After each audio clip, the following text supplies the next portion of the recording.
umhlupha kanjani lo muntu? Cheka nje. Stop. Uba nje uya eKempton Park indlela ngihlupha ngayo lo mlungu lo. Hey.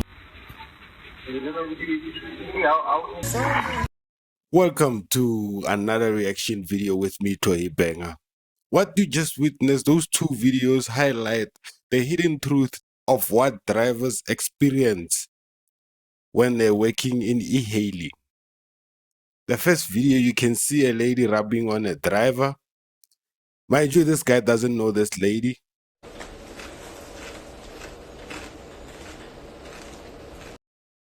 She's drunk, obviously. The second one shows people just running to the car, smashing the windows, taking the phones. You can see the passenger trying to argue and trying to shout out for help, which means the car was targeted. This is the many cases that Ehailling drivers have to go through, have to experience. Mind you, this is after working hours, long hours, tiring hours, driving for hours. For what? Welcome to another reaction video. It's me, Ehailling. In this video, we're gonna be highlighting all the things that drivers go through and what Ehailling now represents. Ehailling was supposed to be a way for a person to make money, a person to work independently. Now it's turning into something different. Let's just watch this video real quick. Let's just jump into it. Pow. Probably heard Uber say that drivers are self-employed, that they have the freedom to work when and where they want. But let's be honest, that's a lie. Recently, one driver got a message saying they were banned from receiving airport trips for 4 weeks because of excessive cancellations. Excessive cancellations, meaning that they say they expect every driver to take any ride anytime, anywhere. Remember, the motto of Ehailling is you choosing who you wanna pick up. It's you choosing who you wanna put into your car, where you wanna go also. Now they count how many rides you accept. They count how many people you actually pick up. If you don't feel comfortable with a specific area, you have a right to say, no, I don't want to go there, cancel. But they judge you according to how many rides you actually pick up. I've been doing Ehailling myself. What they realize is that a lot of drivers are being exploited. And a lot of drivers work crazy hours. I'm talking 10 hours, 12 hours of driving. But you look at the money that drivers make, it will shock you.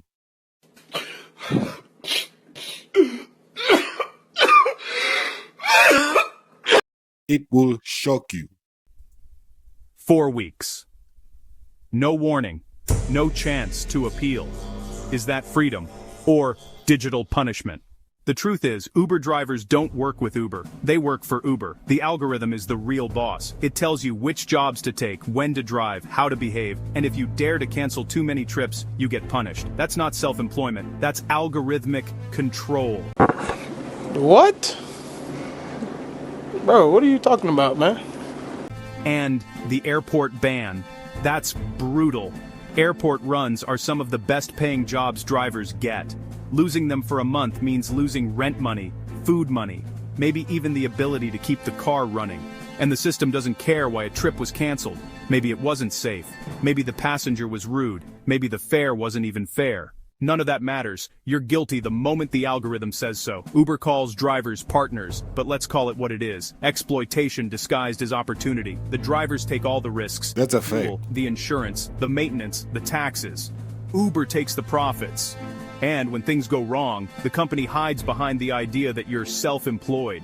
This isn't partnership. It's not entrepreneurship. It's digital slavery. And it's time we say it out loud.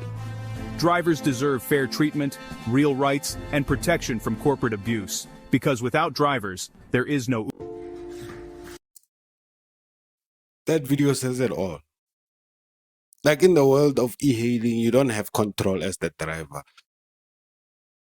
Mind you, this app can take over 50% of the money. So the customer would pay more, driver gets less. How is that even fair? You have to cover the repairs, you have to cover the insurance, you have to cover the fuel. Yet they feel like they deserve over 30% of your money and making the customers pay more. But the driver gets next to nothing. Next to nothing. In South Africa, you take an airport job, they impound your car, talking about permits, talking about branding. The second video shows that people actually who broke into the car, it shows that they could see what the car was. That's why they went for it directly. Out of every car in the traffic, they went for that car. I'm pretty sure that car has a big logo on it saying Uber, saying Bolt. That's why they knew, because the windows are closed. They couldn't even see the occupants inside. But they actually went for the car. Ehailling driver in South Africa. It means subjection. To what? Exploitation. What do I mean by that? The initial agreement with Uber when I joined Uber was that they take 30% of whatever earnings I'm doing. Out of the 100 rand, I used to take 70 bucks. They'll take 30 bucks because it's their platform. The car is mine. I'm the one who services the car. The car has to always be clean. I'm the one who cleans the car. Long hours. It drains to be on the car for more than 8 hours in a day for one to make good money on Uber or on It's Ehailling. painful. It's very painful. You gotta wake up very early. You gotta be on the street, going up and down, people banging your door, being subjected to scratches on the road. That's what it is. 55% now that I'm earning. Uber, out of nowhere, this initially was an agreement to say, you take 30, I bring the car, I take 70. Now, suddenly, Uber changes things without consultation. They take 45%, I take 55. Excuse me.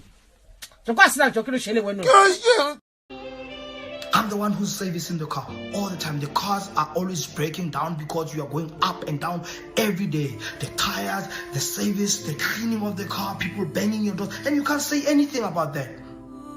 Now the new laws. Now it's the new laws. They say you must brand your car.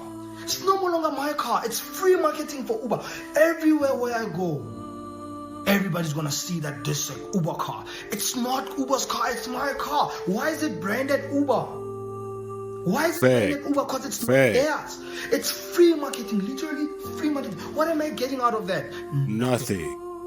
Me going up and down, even when I'm not on Uber, even when I'm not working, people are gonna see that car as an Uber car. It's now a great time for them to target us. Even when my mom is driving that car, she's a target. If my girlfriend, my brother, if any one of my siblings drive my car, they're a target. They get shot, they get burnt, and nobody says anything about that. This goes back to the video the second video that ran on this video right here. If they see a car and now they're targeting Uber cars, and this is an actual hustle now in South Africa where people actually target Uber cars, right? And Bolt cars. So like I said, the moment you pull up, they already know their target. It's not even a matter of them opening the app, making an account so that they can lure drivers in. No. It's one of those, now we just have to spot them. The moment you pull over to the side, they got you. The moment you go to a mall, they got you. All for what? For nothing. All for what? For nothing. Commissions now are hidden, right? So the driver cannot even see how much money they are making.